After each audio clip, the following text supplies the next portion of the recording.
Y de ahí surge pues esa sensación que yo describo de Maradona como sintiéndose culpable de todo, ¿no? A Pep Guardiola siempre le ha funcionado el upgrade, Sí. siempre le ha funcionado. Y de hecho, una de las razones, no la única, ni la más importante, pero una de las razones del desastre de temporada ha sido no haber hecho esa actualización de la plantilla el año pasado. En el fondo es una pena esta urgencia, esta sociedad de la prisa que no deja que florezca demasiado pensamiento, ¿no? Querido Martí Perarnau, gracias por nuevamente acercarte para conversar y en esta ocasión hacerlo por un libro que me ha fascinado, lo estoy releyendo. Y bueno, primero que todo, ¿cómo estás? Gracias. Nada, un placer saludarte, muy bien. Otra vez por aquí, te veo muy bien y nada, muy contento. Otro libro, ya ves. Otro libro, pero este es una maravilla. ¿Sabes qué? Te voy a comentar una infidencia. A ver, el libro es El fútbol y su filosofía. Como siempre está, para a quienes no nos llega en físico, está la posibilidad de adquirirlo en Kindle, la tienda Kindle de Amazon. Y cuando llegué a las varias partes en las que hablas de Diego Armando Maradona, copié un parrafito y se lo envié a un cariño que tenemos en común, que es Ezequiel Fernández Murs, Ujú. sin decirle de dónde era. Y dice, esto es una maravilla. Le digo, bueno, es el nuevo libro de Martí y ese sí llega a Buenos Aires. A Caracas no, pero a Buenos Aires llega. Me encantó el abordaje a la figura de Maradona, porque ¿qué hizo el periodismo siempre con Maradona? Buscarle las cosquillas, buscarle las miserias, como si el resto de los seres humanos no las tuvieran. Sí, así es. Simplemente, pues, cuando llegué al capítulo de Maradona pensé, bueno, se ha escrito todo sobre Maradona. Bueno, Ezequiel ha escrito grandes maravillas precisamente sobre Diego Armando, ¿no?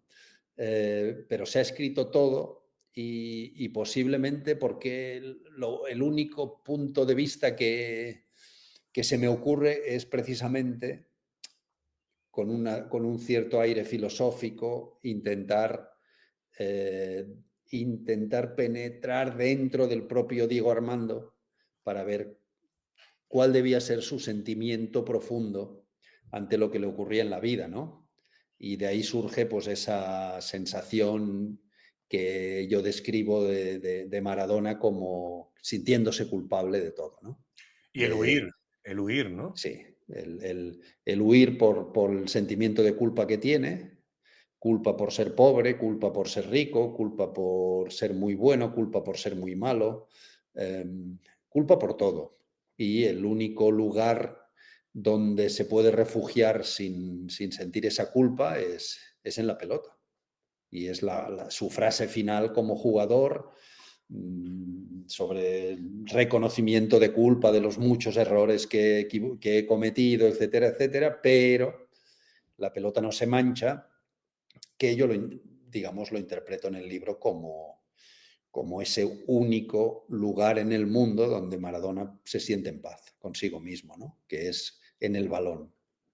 Sabes que releyéndolo me aparece Heidegger en esa misma, digamos, en ese intento de comprensión de lo que era el universo en sí de Diego Armando Maradona. Porque Heidegger para muchos pensadores, y no es un cuestionamiento, es una descripción, termina por ser palabra casi prohibida precisamente por su cercanía con el nazismo. Y yo no sé si Heidegger hubiera sido tan brillante para pasados los años de aquella tragedia mundial, hubiese dicho algo similar a la pelota no se mancha. Es decir, sí, cometí estos errores, pero el pensamiento y la reflexión queda. No sé si él hubiera tenido esa brillantez. No lo sé, sería una frase digna de Heidegger, evidentemente. Lo que, lo que es verdaderamente sorprendente para mí es la profundidad del pensamiento de Maradona, que es alguien que no destaca por la profundidad de su pensamiento. Es decir, Diego Armando tiene todos los atributos que conocemos como jugador, de qué planeta viniste, pero no le destacaríamos por la profundidad de su pensamiento, precisamente, ¿no? Bueno, de hecho, a pocos futbolistas los destacaríamos por este atributo.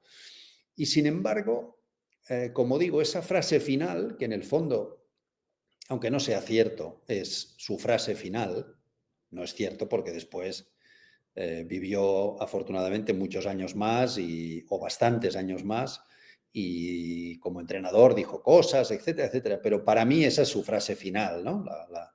Si, si, si alguien me pregunta qué es lo último que dijo Maradona, yo diría esa frase, aunque sé que no es cierta. Y, y destaca digamos, la profundidad de ese pensamiento, todo lo que arrastra detrás, todo eso que yo relato en el libro de la culpa como hilo conductor de la vida de Maradona, y me sorprende que él, desde su ingenuidad o desde su espontaneidad, sea capaz de, ante miles de personas, de pronunciar esa frase que lleva tanta carga de profundidad. En una época en la que los programas de educación ven a la filosofía como un estorbo prácticamente, lo cual creo que es un símbolo que describe perfectamente estos tiempos. Hiciste un libro en el que hablas de filosofía, hablas de fútbol, emparentas grandes pensadores del pasado con manifestaciones de protagonistas, Bill Shankly, Maradona, Menotti, Johan, Unai Emery, ni hablar de otros, y lo lograste hacer en capítulos de 3 y 5 páginas. Yo no sé si te está entrando por haberlo leído, por haberlo disfrutado, esa cultura de Byung-Chul Han de, bueno, hagamos esto para que la gente lo disfrute y lo lea, sin quitarles el tiempo que ya hoy en día emplean en ver cualquier cosa que aparece en las plataformas. No lo hice adrede, no lo hice adrede. Ok, Sinceramente no lo hice adrede. Además, yo tengo un historial, digamos, no sospechoso en este sentido. Eh, el libro de la evolución táctica del fútbol ocupa 800 páginas. El último libro de Guardiola ocupaba 700 y pico, es decir, que no soy sospechoso de libros breves. De hecho, estoy leyendo, porque hay que leerlo todo, en la vida hay que leerlo todo, estoy leyendo la biografía de Elon Musk, de Isaacson, qué gran escritor Isaacson, sí, sí. y también es un libro pues de 700, 800 páginas, es decir, que no, a mí no me entra la urgencia es decir, cuando un libro es bueno, casi te diría que prefiero que se alargue el libro y no se acabe. Y cuando un libro es malo, por breve que sea, sigue siendo malo. No, simplemente creo que la razón de que este libro no sea de una extensión abismal, sino que es un libro de unas páginas, bueno, no sé decirte las páginas, 160, creo que es. 187 páginas, ¿no? No es un libro muy grueso, es más bien obedece a una realidad y es que yo no sé de filosofía. Podríamos decir que tampoco sé de fútbol, pero bueno, un poquitín sé de fútbol, un poquitín, y no sé de filosofía, con lo cual para mí fue un ejercicio de entrar en la filosofía y ver eh, qué pensadores, antiguos, contemporáneos, quien sea, qué pensadores ya pensaron cosas que ahora dicen algunos entrenadores, o algunos entrenadores dicen cosas que ya dijeron antiguos pensadores, y me pareció que desde mi poco conocimiento de la filosofía no debía intentar escribir un manuscrito de una gran profundidad, ¿no? Con lo cual, en el fondo, yo me quedo un poco en la superficie de esta coincidencia entre la batalla de ideas que tenían los antiguos filósofos griegos que se peleaban lanzándose ideas unos a otros y esta batalla de ideas que tienen los entrenadores actuales que se ejecuta sobre el terreno de juego. pero ¿no te parece que, a ver, tú lo llamas la superficie, ¿no? Ah, el que se acerque a este libro, para mí es un libro que incluso hay quien lo puede leer sin el orden cronológico propio de un libro Por supuesto. y, y puede encontrar en ese libro una motivación para escuchar con mayor atención a los entrenadores. Sí, sí. Sí, creo que sí.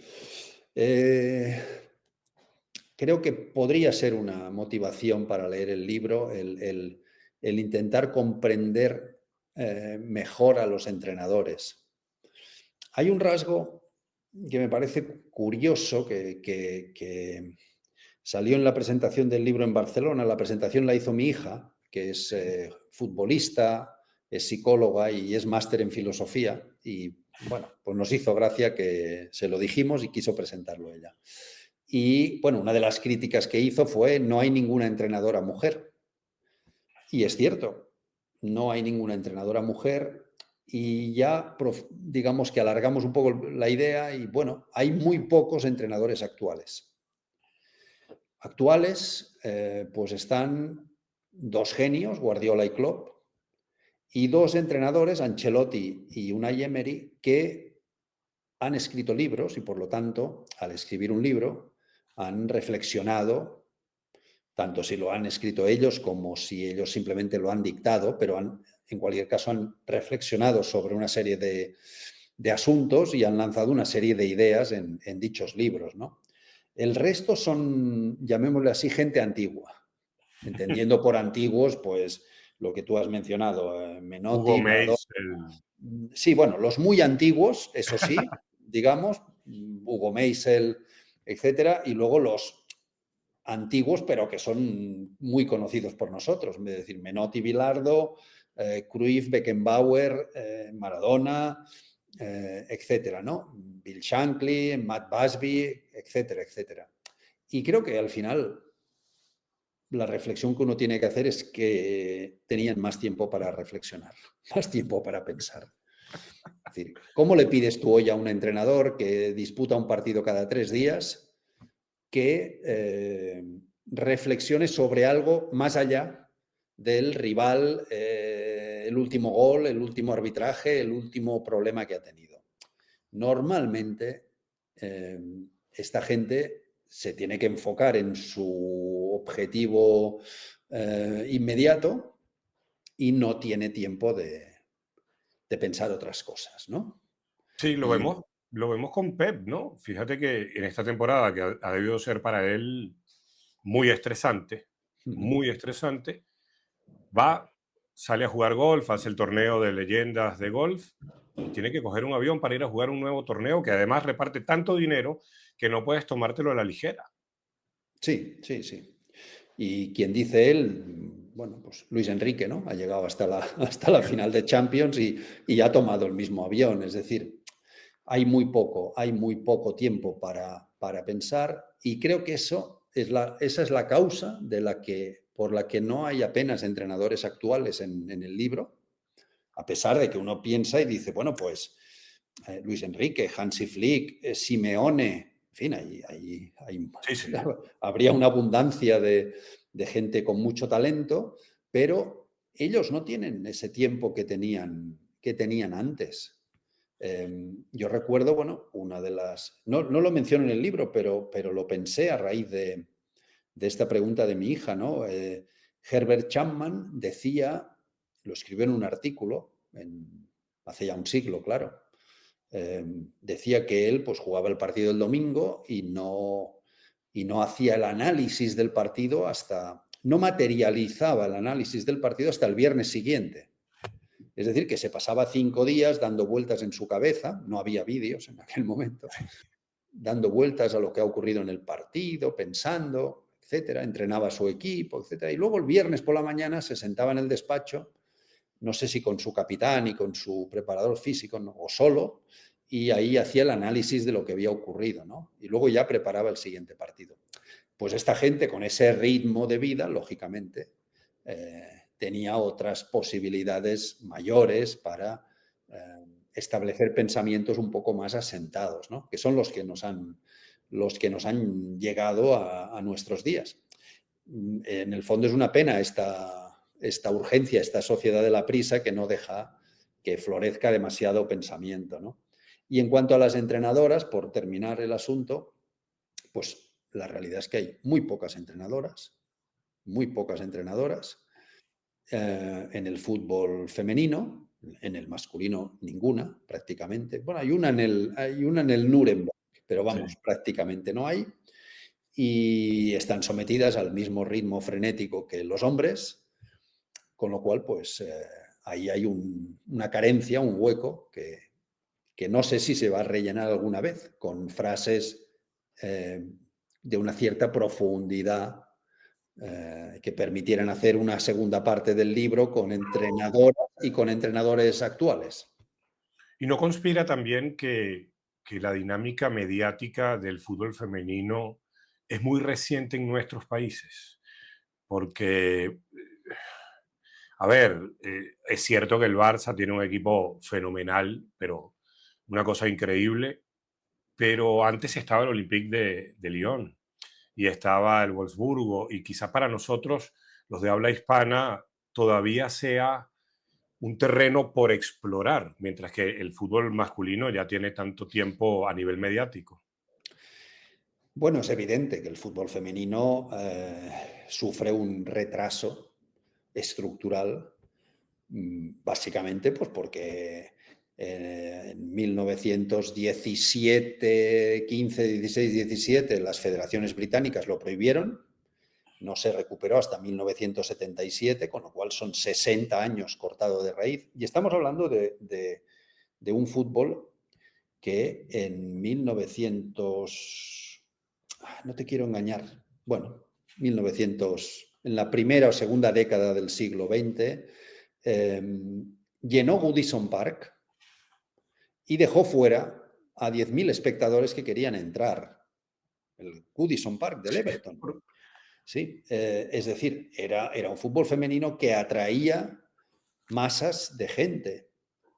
No conocemos, no hay imágenes, no hay vídeos de aquel fútbol, no podemos elucubrar cómo era, pero en cualquier caso fue tan potente que las federaciones británicas lo cortaron de raíz.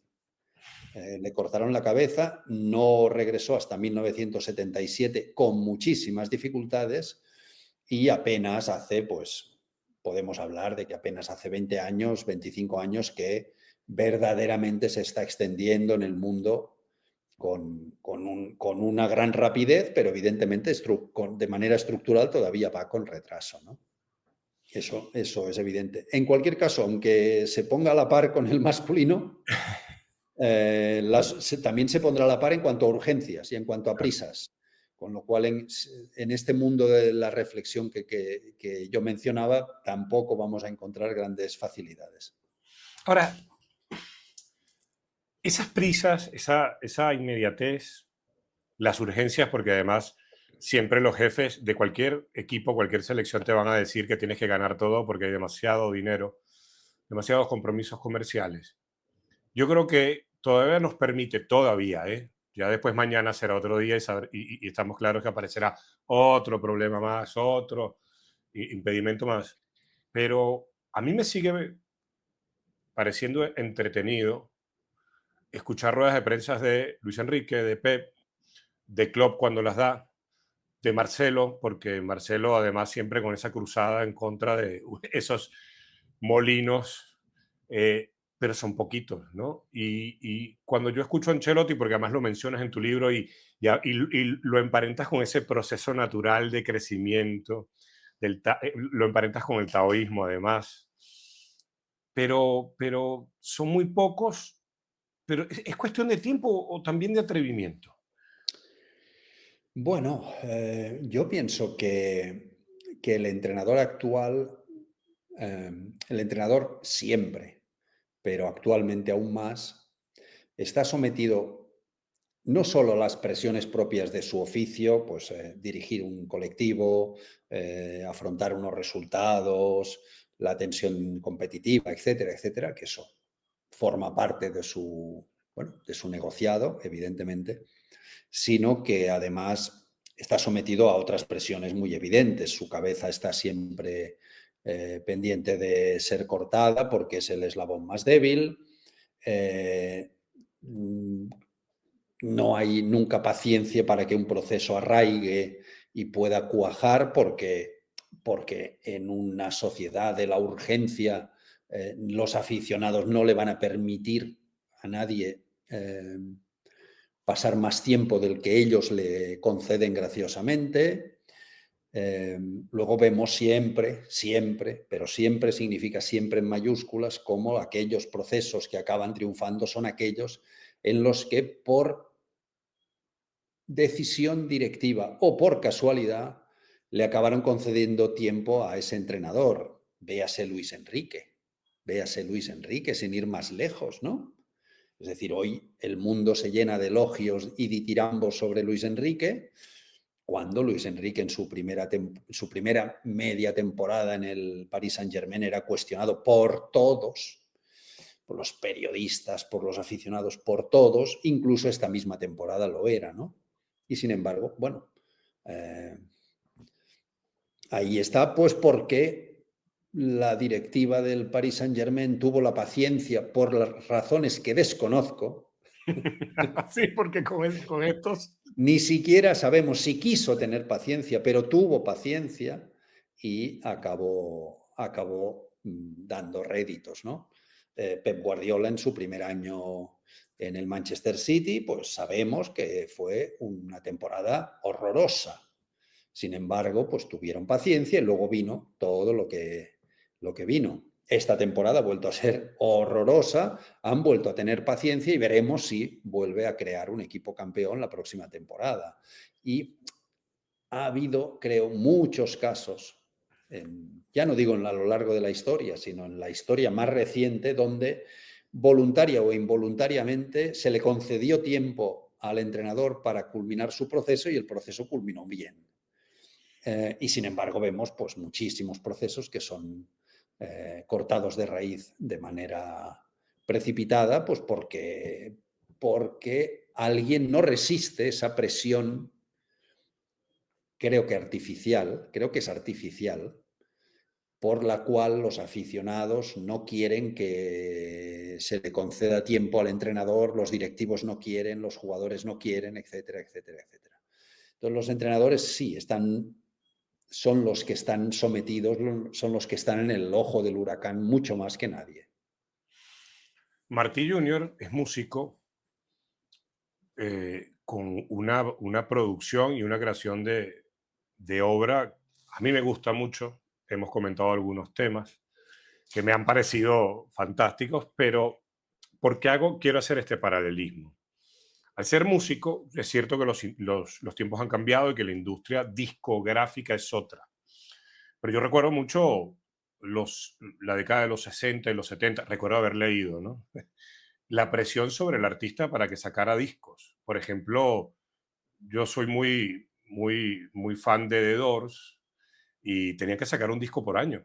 Y aquella presión al artista para crear. Y yo me pregunto, para irme más atrás, si a Oscar Wilde lo presionaban para que escribiera, ¿no?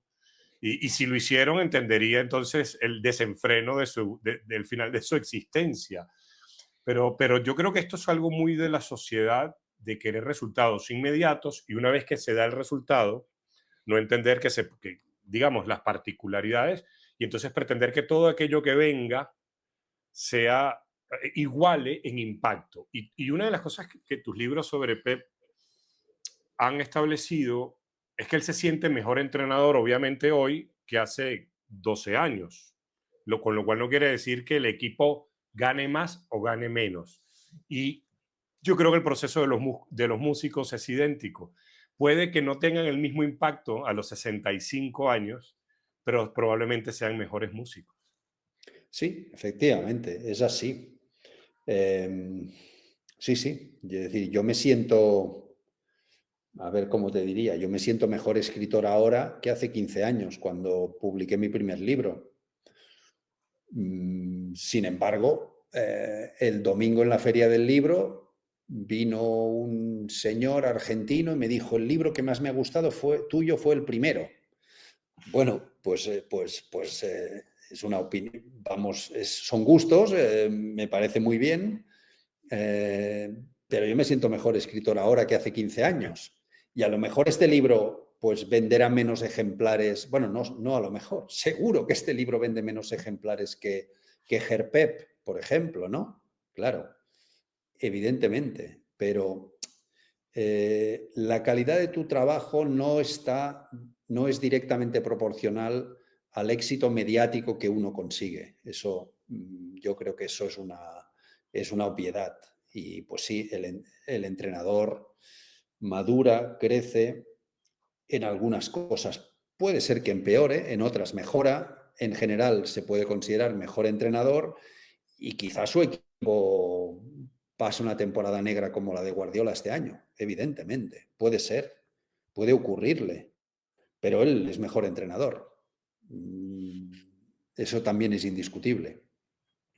Me- Te escuché y me hiciste pensar en Rick Rubin. Hmm. Hace unos meses lo emparentaste con Paco.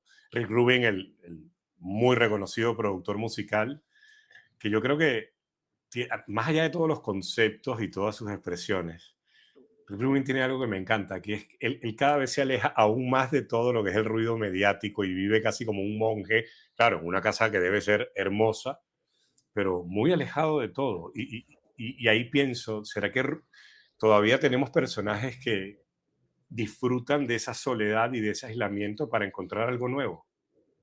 Bueno, yo creo que sí, Rubin, como tantos otros, yo creo que aprovechan el éxito que han tenido, creo, que es algo bastante humano. Aprovechan el éxito que han tenido para distanciarse un poco y tomar una determinada perspectiva e intentar alejarse un poco del frenesí, simplemente.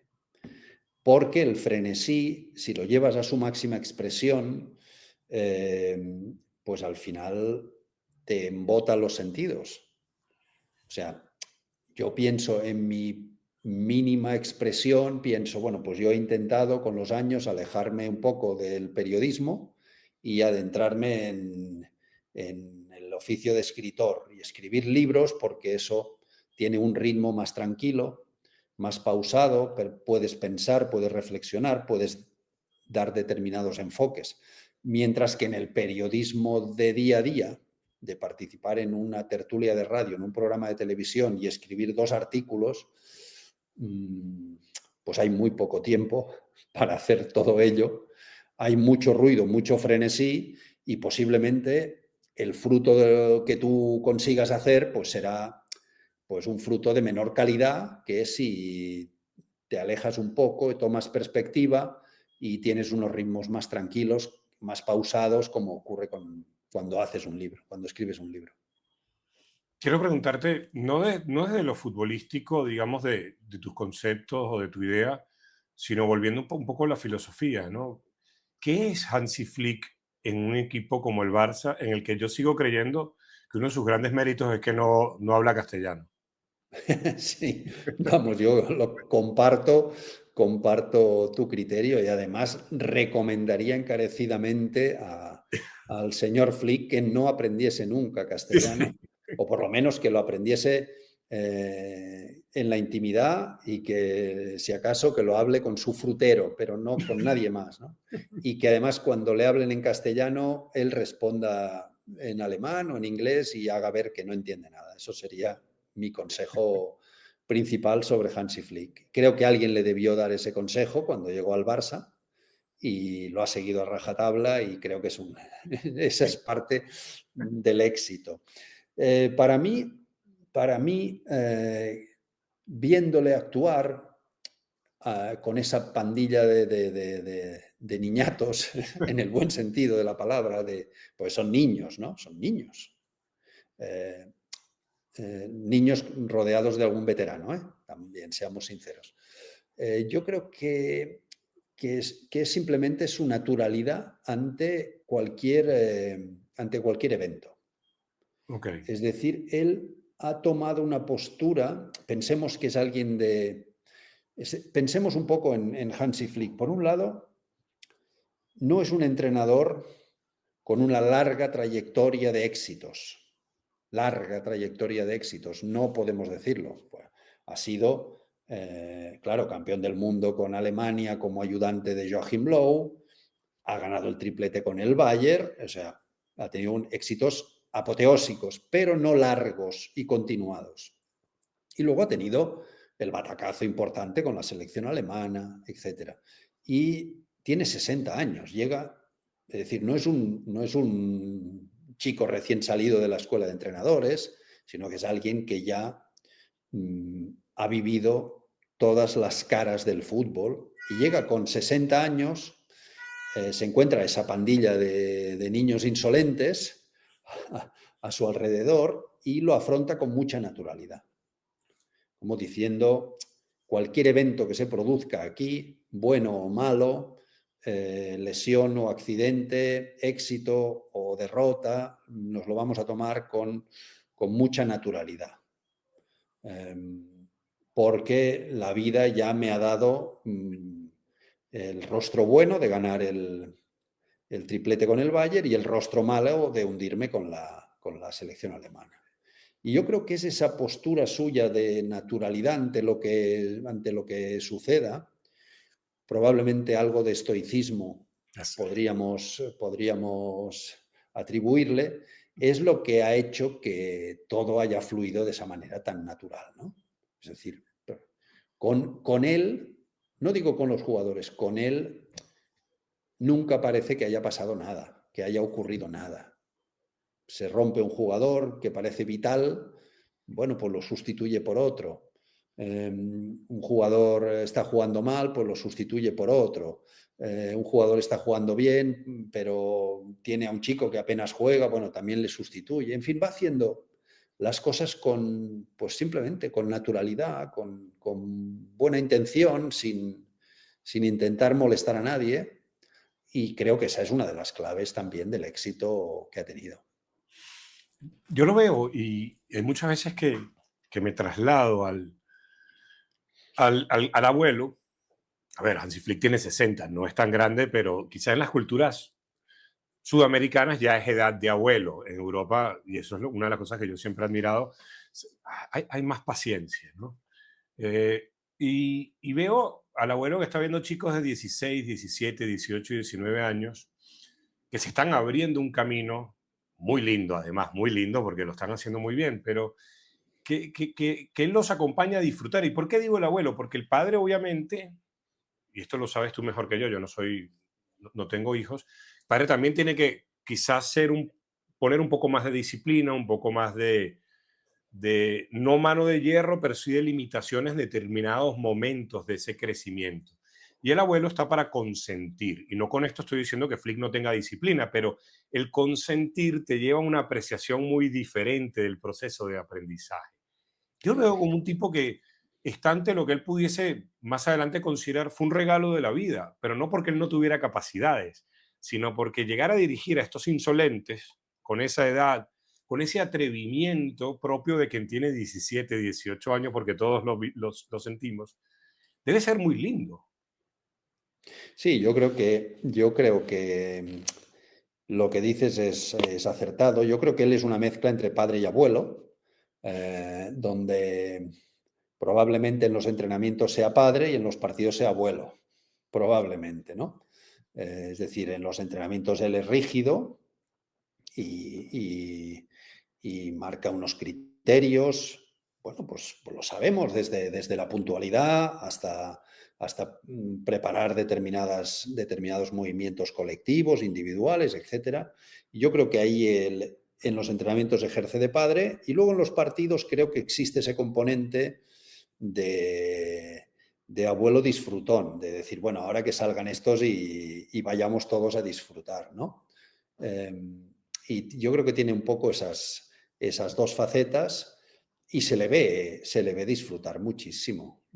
Yo creo que, bueno, a Luis Enrique también se le ve disfrutar mucho, Sí. ¿eh? Yo lo veo mucho Pero más gozón a Luis Enrique que en su etapa del Barça, tengo mi teoría, pero esa la conversamos en privado, yo no soy quien para establecer una sensación como algo que podamos debatir, pero sí lo veo a Luis Enrique, bueno, en su militancia de estoicismo, lo veo cada vez más feliz, más Sí, feliz sí, no, más pleno, más sí. pleno. Sí, se le ve disfrutón, sí. Pero te diría que es un fenómeno que posiblemente vayamos viendo con más entrenadores, eh, bueno, iba a decir veteranos, probablemente no sea el término correcto, pero con entrenadores que ya empiezan a adquirir su plenitud. Estoy pensando en el propio Guardiola, es decir, Sí, Guardiola para mí ha sido un ejemplo sorprendente esta temporada de estoicismo ante la desgracia, ante vamos, la desgracia entre comillas, la desgracia deportiva, digamos, donde todo le ha salido mal, todo significa todo, todo aquello que podía salir mal salió. salió doblemente mal, lesiones, errores, pifias, rebotes, cualquier cosa siempre le salió mal y, digamos, le vi encajarlo con una serenidad inhabitual en él y después le vi disfrutar mucho de cosas que si uno piensa en el historial de Guardiola dice, pero bueno, que tú has ganado 25, 48 títulos, bueno, no sé cuántos ha ganado, los que sean, y ahora estás aquí disfrutando por una clasificación para la Champions del año que viene, ¿no?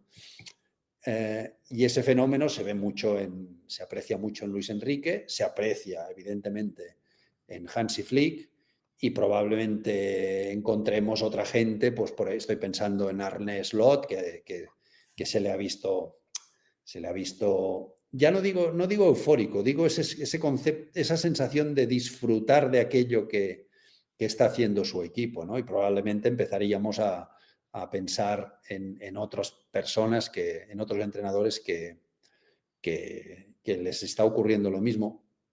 En comparación con eso, luego está el entrenador sufridor que ese no da la sensación de disfrutar. Estoy pensando en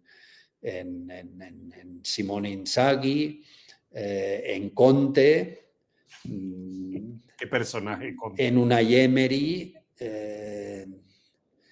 Estoy pensando que hay en Mikel Arteta y hay una serie de entrenadores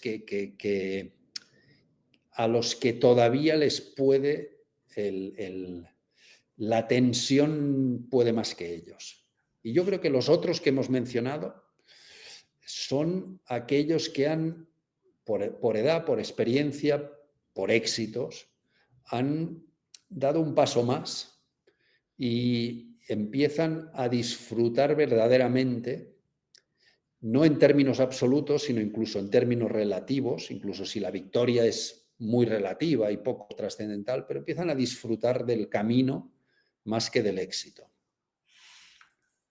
Ayer, y tengo que revisar, porque bueno, me tocó hacer la transmisión de televisión de la Vinotinto el día martes y sabes que así como Pep ha aprendido, yo no. Yo regreso de las transmisiones y me cuesta dormir, dormí 2 horas, entonces todavía estoy un poco, y no recuerdo a quién se lo leí este intercambio de lecturas que estoy teniendo, pero era en inglés, ¿no? Y decía la diferencia entre, traduciéndolo, la diferencia entre ser feliz y disfrutar. Y cuando me hablas de disfrutar, y que Pep, precisamente en episodios que no son comunes en él, que es justamente una clasificación a Champions prácticamente en la última jornada, no sé si ese es el paso que le faltó, por ejemplo, y esto a Marcelo Bielsa, porque es un tipo brillante, es un tipo con sus particularidades como las tenemos todos, pero Marcelo siempre lo veo y no que no disfrute, no que no la pase bien siendo entrenador, sino de esas pequeñas cosas que son las que te hacen realmente tolerar el fracaso cuando te llega. Sí, pero ahí entramos ya bueno, en otra realidad y es que cada uno tiene su carácter y digamos que al final el destino es de cada uno viene marcada por el carácter de cada uno, ¿no? Por el temperamento, por la personalidad. por la manera de, por la manera de tomarse las cosas en la vida, porque, a ver, al final a todos nos ocurre lo mismo, y es que ganamos y perdemos, básicamente, ¿no? Son los dos estados naturales que tenemos. O ganamos o perdemos, en cualquier ámbito, en cualquier terreno, y ponle cualquier atributo detrás de estos dos conceptos, pero ganamos o perdemos. Y bueno, al final lo que marca el sentimiento diario de nuestras vidas es cómo afrontamos la victoria y cómo afrontamos la derrota. No hay más. Y los entrenadores exactamente igual, pero quien dice el entrenador, dice el periodista, y quien no el cajero de un banco, y quien no el médico. Todos ganamos y perdemos, y lo que realmente nos hace sufrir o nos permite disfrutar es cómo afrontamos la derrota y cómo afrontamos la victoria. Porque hay quien toma la victoria como un triunfo absoluto en su vida, cuando probablemente la victoria mañana quede olvidada, tu victoria ya ha quedado olvidada, y hay quien toma también su derrota como el fracaso absoluto en la vida, cuando simplemente el camino está empedrado de derrotas, estamos todo el día perdiendo, perdemos en una cosa o en otra, ¿no? Entonces, la manera en que nos tomamos esos dos impostores nos marca mucho lo que acabamos sintiendo, y tiene una gran influencia el carácter que tenemos, ¿no? Yo creo que Marcelo pues tiene un carácter, a ver, ¿cómo lo definiría? Agrio, un Sí, poco agrio, arisco, sí. arisco, que hace que sus perspectivas pues parezcan siempre algo más negativas de lo que en realidad son. Pep Linders, tengo que preguntarte por Pep Linders. Eh,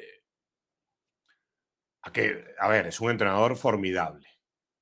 Eh, Hay un libro que escribió que también es interesantísimo, pero al lado de Pep Linders, o quien lo contrata, es alguien que ha ganado mucho y decide, quiero seguir ganando. Y para seguir ganando, tengo que dar otra vuelta, tengo que hacer un upgrade. Ahora que vivimos, somos tecno, tecno y tecno, ¿funcionará? Vaya usted a saber. A Pep Guardiola siempre le ha funcionado el upgrade, siempre Sí, le ha funcionado. Y de hecho, una de las razones, no la única, ni la más importante, pero una de las razones del desastre de temporada ha sido no haber hecho esa actualización de la plantilla el año pasado.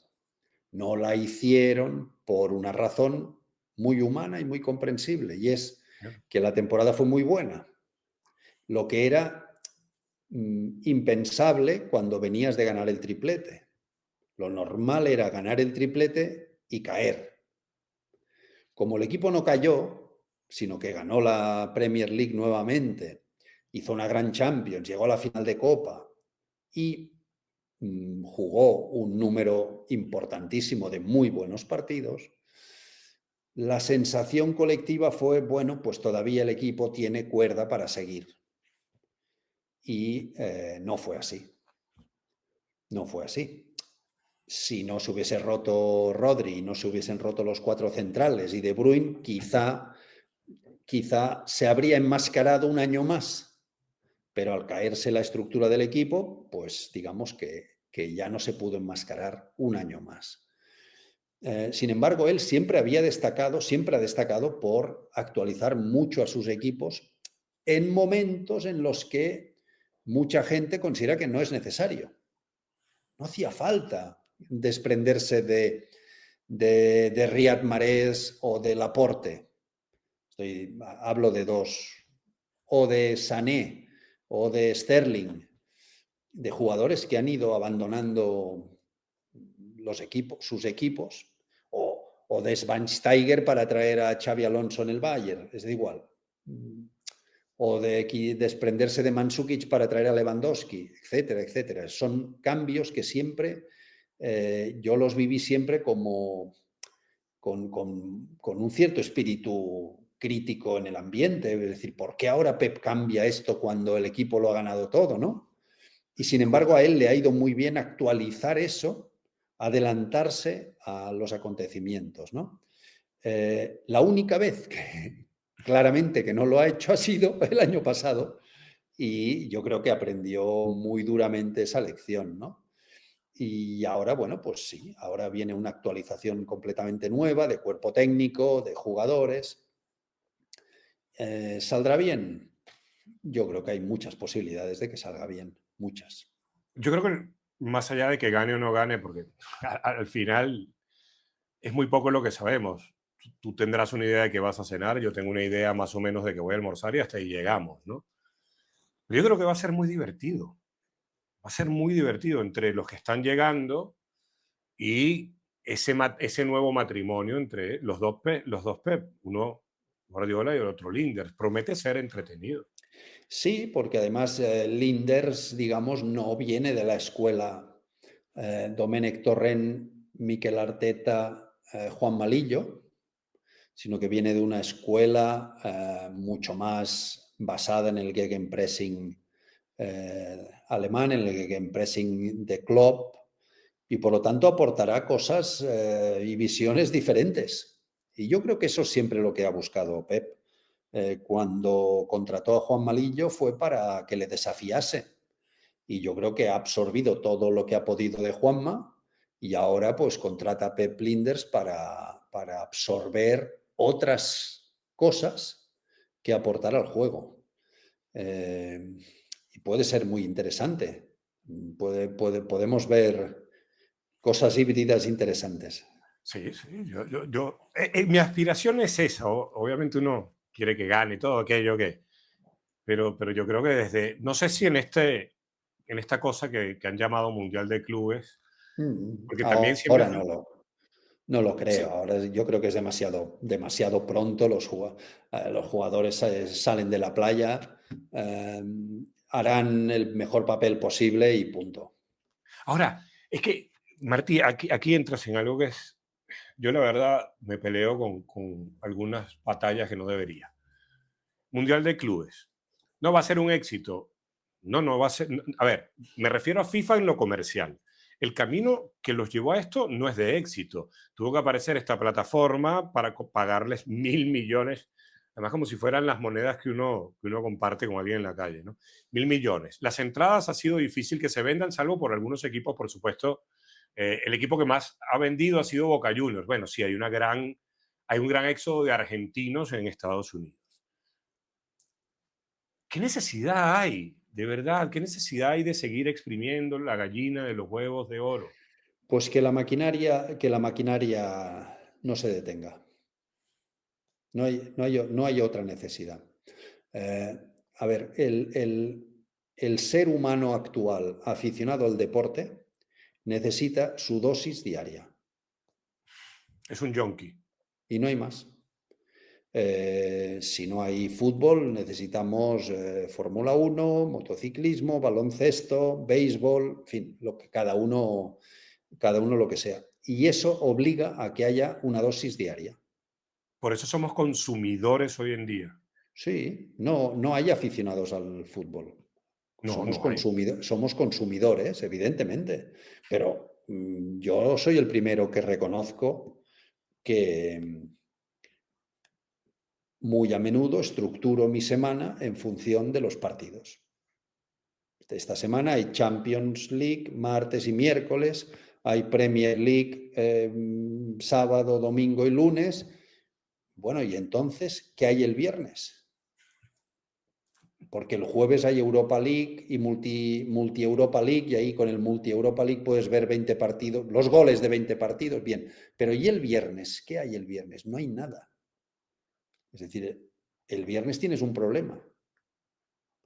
Por lo tanto, yo creo que lo que viene a cubrir esta competición, pues como vendrán otras competiciones, ahora aquí en Europa tenemos una cosa curiosísima que se llama Nations League, que es como la Eurocopa de Naciones. Y dices, ¿pero qué diferencia hay entre una y otra? Ninguna. Bueno, sí, que una hacen la fase final en un mes reunidos todos y la otra se va haciendo gradualmente y paulatinamente a lo largo del año. Ah, vale, bien, bien, bien, perfecto. pero es lo mismo. Pero es lo mismo, juegan los mismos, se clasifican para lo mismo. El otro día jugaron los cuartos de final de la Nations League femenina, 3 días antes de jugar la final de Copa de España femenina, 15 días antes de jugar la Eurocopa de Naciones femenina, y esas eliminatorias de Nations League no se resolverán hasta el mes de octubre. Es decir, que se van solapando las competiciones unas con otras, sin ninguna lógica ni ningún sentido, pero van alimentando la dosis necesaria que tenemos cada día. Y fíjate que lo decía Pep Guardiola en estos días, que él quiere una plantilla corta. Fíjate lo contracultural que es eso ante la cantidad de compromisos que a cualquier entrenador o a cualquier espectador le llevaría a pensar que a mayor cantidad de partidos necesito más futbolistas. Sí, pero, No se pero puede. él vive en esa dicotomía. Para el Mundial de Clubs han viajado 27 jugadores, tiene 27 jugadores, sin contar, bueno, De Bruyne ya pertenece al Nápoles, es decir, que no le cuento, pero sin contar a Kovacic, que está lesionado, bueno, está recuperándose, a McAtee y a Grealish, porque son dos de los que salen seguro. Si, no, si estos tres estuviesen disponibles, habrían viajado 30. Han viajado 27. Eso significa que sobran 10 u 11 por partido, ¿no? Como es el Mundial de Club, supongo que Pep hará la vista gorda y hará rotaciones y hará lo que sea y da igual, dentro de un orden da igual lo que haga, ¿no? Pero no puede afrontarlo en las competiciones que vengan en la temporada regular, ¿no? En la Liga, en la Champions, en la Copa inglesa, no puede afrontar eso. Lo tuvo que afrontar un poco en el último tramo de la Liga y para él fue un drama, cuando estaba dejando a 5 o 6 jugadores cada día en cada partido en su casa, no en el banquillo, sino en su casa sin poder jugar. Entonces él tiene esa dicotomía, que es una plantilla larga que esté, digamos, que pueda resolver cualquier incidencia, o una plantilla corta con la que me sienta cómodo y que si surge una epidemia de lesiones como esta temporada pasada, pues será un fracaso de temporada. Y prefiere vivir en este escenario que en el otro.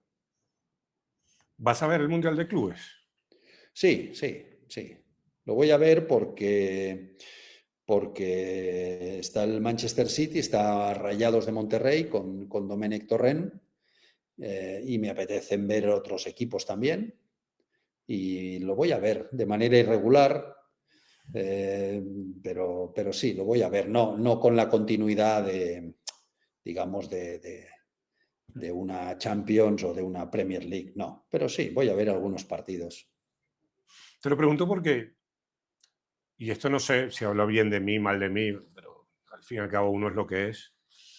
Yo tengo obviamente la curiosidad futbolística de ver varios equipos, varios partidos, pero tengo mucha curiosidad de cómo va a ser el tema social, Martí, porque eh, este mundial en ese país, en este momento, si yo tuviera que viajar a cubrir, a trabajar periodísticamente, sí, bueno, iría a los partidos, pero creo que pasaría mucho más tiempo metiéndome en algunos callejones para conocer algunas de las realidades que se están viviendo. Sí, sí, hay un concepto que, digamos, que se habla mucho estos días y es si habrá detenciones en los estadios, detenciones de migrantes en los estadios, ¿no? ¿Sabes qué? Perdón que te interrumpa. Cuando Venezuela fue a jugar contra Perú en las eliminatorias sudamericanas, creo que era el sexto partido, sí, sexto partido de camino a esta fase final del Mundial. El organismo, que sería el hermano del organismo norteamericano, pero en Perú, hizo eso. Hizo operativos migratorios fuera de los estadios para llevarse detenidos a las personas, a venezolanos. O sea que tampoco es original el amigo. No, no, no, no, no. El- Sí, la situación es bastante preocupante, digamos. Eh, quiero pensar que la FIFA está eh, informada de ello y habrá sugerido que no, que no ocurran esas cosas, pero en los tiempos que corren me creo cualquier cosa. Sí. Y no es morbo, ¿eh? Es porque uno entiende que la gente lo está pasando mal. Sí, Y esas claro. son historias que deben ser contadas, ¿no? Sí, ayer mismo creo que fue Carlitos Vela, ¿no? El jugador mexicano bueno, pues lanzó un reclamo diciendo, son personas que están buscando conseguir llevar a casa la comida de la familia, trabajar, etcétera, ténganles un respeto, ¿no? Pero da la sensación que en Estados Unidos, pues bueno, pues se han abolido determinados respetos humanos, está claro. Está muy claro. No sabes cuánto te agradezco que te hayas pasado por aquí y, bueno, hemos hablado de muchos temas. Metimos hasta el Junior para hablar de música y quería ya, para despedir, darte las gracias, por supuesto, pero preguntarte qué estás viendo que te entretenga de fútbol, porque sé que te conmovió lo de Luis Enrique. Pues que me entretenga muy poquito, sinceramente, sinceramente. Esta temporada he sufrido mucho con el Manchester City porque ha sido algo apoteósico. El colapso ha sido apoteósico. Vamos, yo creo que nunca lo escribiré, ¿no? Pero creo que es una temporada de explicar el colapso, más allá de las razones de lesiones o de lo que hemos explicado, no actualización de plantilla. Después viene el gran episodio, que es el colapso psicológico de los jugadores, ¿no? Eh, y yo creo que eso tiene en fin, hay una historia detrás de colapso psicológico colectivo formidable, eh, aunque haya sido muy negativa para Guardiola y para su gente, ¿no? He disfrutado mucho con el Barça, mucho. Me Te parece, reconciliaste. sí, me reconcilié con un juego alegre, ofensivo y sin miedo. Lo bauticé como el Barça sin miedo porque me parece eso, una pandilla de gente sin miedo, así que en la actualidad no tener miedo es como también bastante contracultural, ¿no? El Paris Saint-Germain de Luis Enrique me pareció delicioso, absolutamente delicioso. No solo por ganar, no solo por la final, no solo por la semifinal, sino el partido aquel en casa, en París, contra el Liverpool, que acaba perdiendo. Es un partido memorable, formidable, extraordinario. Alisson nunca va a poder tapar lo mismo en No, su no, no. vida.